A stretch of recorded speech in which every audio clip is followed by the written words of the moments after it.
এক লোক তার রাজার কাছে যেয়ে বলল, মহারাজ, আমাদের গ্রামে বন্য শুয়োরের অনেক বেশি উৎপাত হয়েছে, যদি আপনি যে একটু শিকার করে দিতেন। মহারাজ পরক্ষণে বলল, আমার না ধনুকটা আমি খুঁজে পাচ্ছি না। লোকটা একটু হেসে বলল, 3 নাম্বার হাত। এরপর লোকটা বলল, মহারাজ, আমাদের কাছে ধনুক আছে, আপনি যে শুধু শিকারটা করে দেবেন। এরপর মহারাজ বলল যে, আমার না পায়ে অনেক ব্যথা করতেছে। লোকটা মুচকি হেসে আবার বলল, 3 নাম্বার হাত। লোকটা আবার বলল, মহারাজ, আমাদের গ্রামে অনেক ভালো ভালো পুরোহিত আছে, যারা আপনার পাকে মালিশ করে ঠিক করে দেবে।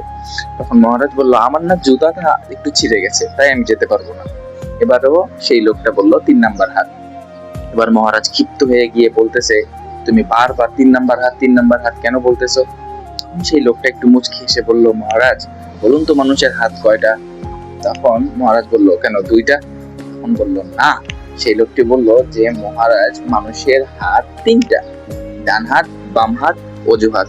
এই যে একটু আগে আপনি আমাকে বলতেছিলেন যে আপনার পায়ে ব্যথা, আপনার জুতা ছিঁড়ে গেছে, আপনার ধনুক খুঁজে পাচ্ছেন না, এই সকল কিছু হচ্ছে আপনার 3 নাম্বার হাত।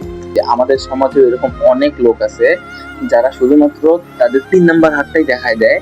তারা চেষ্টাও করে না, তারা কোনোভাবে স্টার্ট আপও করতে চায় না।